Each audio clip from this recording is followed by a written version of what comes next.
Students of class 9 physics में आज हम लोग फिर ग्रेविटी के और एक्सरसाइज के और भी क्वेश्चन है उनको करने जा रहे हैं। तो आज हम एक्सरसाइज के ग्रेविटेशन चैप्टर के एक्सरसाइज के क्वेश्चन नंबर 15 पे डिस्कस करना चाहेंगे।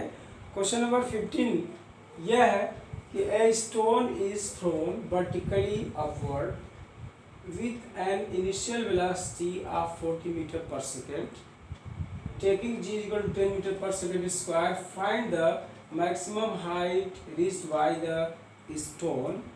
What is net displacement and the total distance covered by the stone? Question में कहा जा रहा है कि एक स्टोन है और उसको हम 40 मीटर पर सेकेंड के वेलोसिटी से अपवर्ड डायरेक्शन में थ्रो कर रहे हैं। अगर g की वैल्यू हम 10 मीटर पर सेकेंड स्क्वायर ले लें तो ये पता करना है कि वो कितने हाइट तक जाएगा। अगर स्टोन जा रहा है ऊपर जाते जाते जिस हाइट पे जाएगा वहाँ वो रुकेगा और फिर वहाँ से नीचे आने लगेगा तो फिर अर्थ पे आएगा। अर्थ से हमने ऊपर उसको थ्रो किया और फिर वो जा कर के स्टॉप होकर के फिर वापस आया फिर अर्थ पे आया। तो ये इसको कितना डिस्टेंस चलना पड़ा, जितना हाइट ऊपर जाएगा फिर उतना ही नीचे आएगा। तो टोटल डिस्टेंस एच का डबल करेंगे तो टोटल डिस्टेंस उसका पता चलेगा। लेकिन अर्थ से थ्रो कर रहा है और फिर अर्थ पे वापस आ रहा है तो उसका डिस्प्लेसमेंट जहाँ से चला था फिर वहीं वापस आ जा रहा है तो डिस्प्लेसमेंट इस केस में 0 हो जाएगा। तो इसमें ये क्वेश्चन हमारा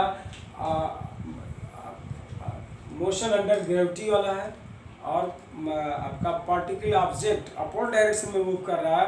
तो उसमें जो भी चीज़ें देखें, इनिशियल वेलोसिटी दिया है, टॉप पॉइंट पे फाइनल वेलोसिटी 0 होगा, मतलब v भी इनडायरेक्ट में दिया है, g दिया है और आपसे h पूछा जा रहा है तो h g v u 4 दिया है। तो हम थर्ड इक्वेशन ऑफ मोशन का यूज करेंगे। तो पहले तो ये stone is thrown vertically upward, stone is moving in upward direction, सीधे सीधे, since stone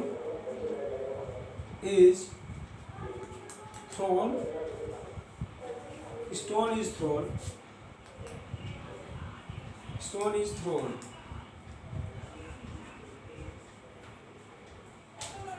vertically upward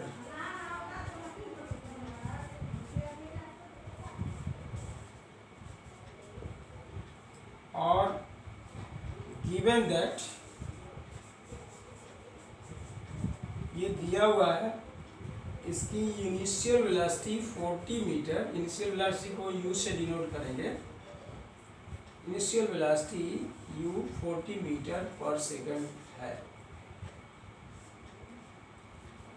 initial velocity इतनी है, g की value 10 metre per second square question में दिया है। और मान लीजिए कि वो मैक्सिमम हाइट जो तय करेगा, मैक्सिमम हाइट हम h अगर सपोज कर लें तो लेट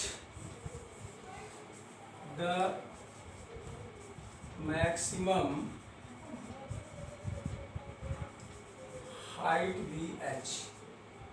दिस इम्प्लाइज करेगा कि उस h पर ये फाइनल वेलोसिटी 0 होगा क्योंकि वहाँ पे जाकर के हमारा स्टोन रुक जाता है, रेस्ट कर देता है।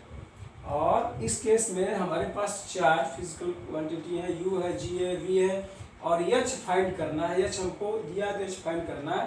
तो इसमें हम थर्ड इक्वेशन ऑफ मोशन लगाएंगे। तो बाई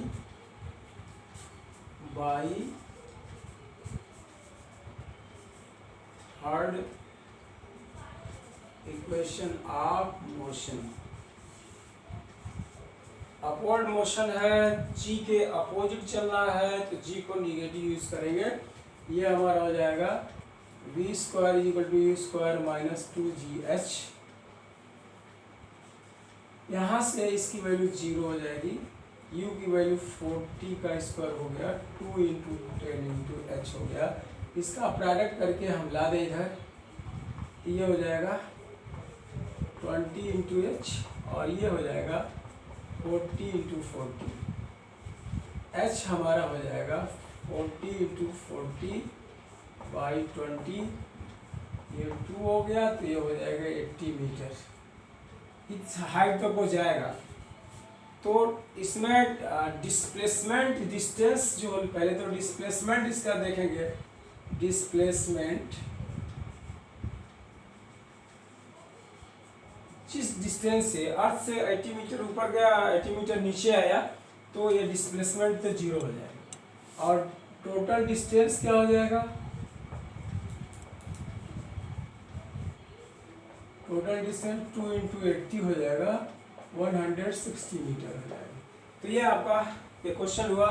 इस बॉडी को अगर हम अपवर्ड डायरेक्शन में थ्रो करेंगे तो 80 मीटर ऊपर जाकर के वो रुकेगा, फिर वहाँ से वापस आएगा तो 80 मीटर ऊपर जाने में और 80 मीटर वापस आने में उसको 160 मीटर का डिस्टेंस ट्रेवल करना पड़ेगा।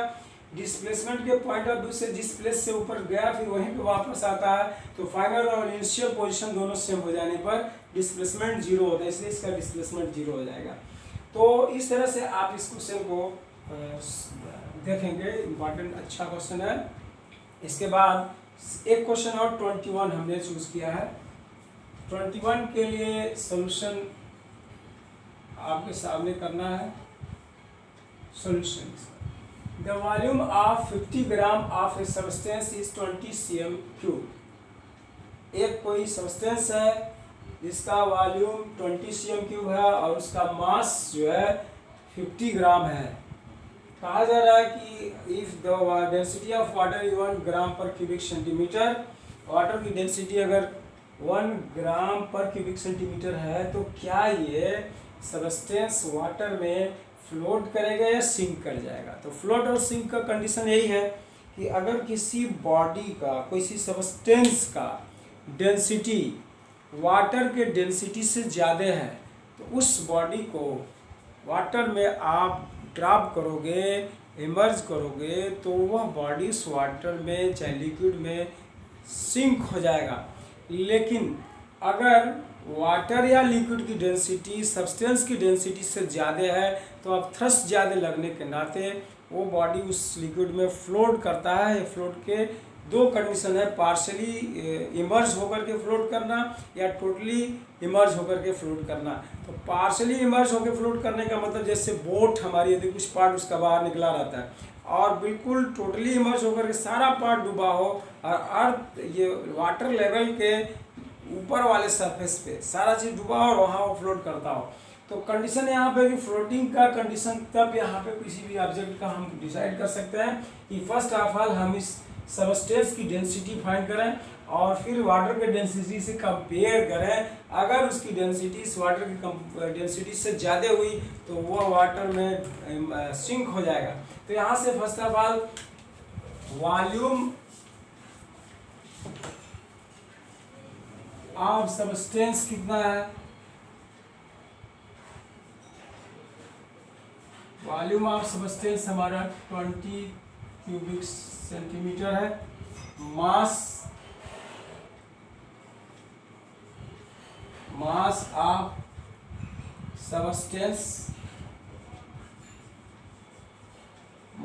सब्सटेंस हमारा 50 ग्राम है।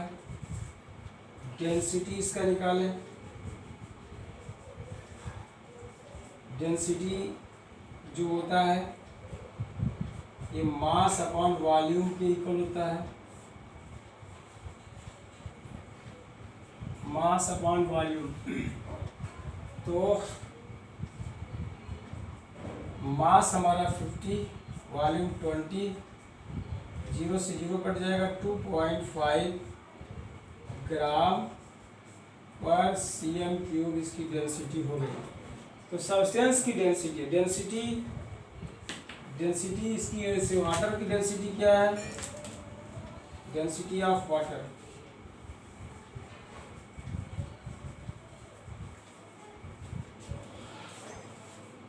ये 1 ग्राम पर क्यूबिक सेंटीमीटर है। Since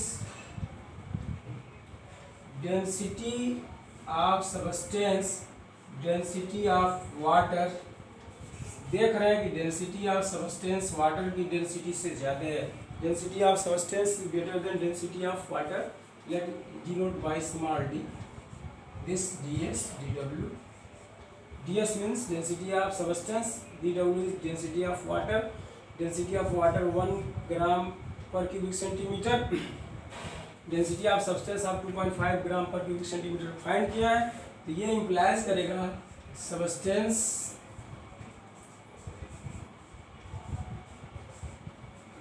substance will sink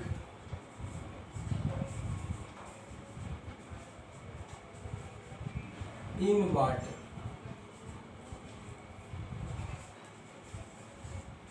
since substance की डेंसिटी वाटर की डेंसिटी से ज़्यादा है, इसलिए जब उस सब्सटेंस को हम वाटर में इमर्ज करेंगे, वाटर में ड्रॉप करेंगे, तो वो सब्सटेंस वाटर में सिंक कर जाएगा। तो ये दोनों क्वेश्चन इंपॉर्टेंट है और इसको तैयार करेंगे।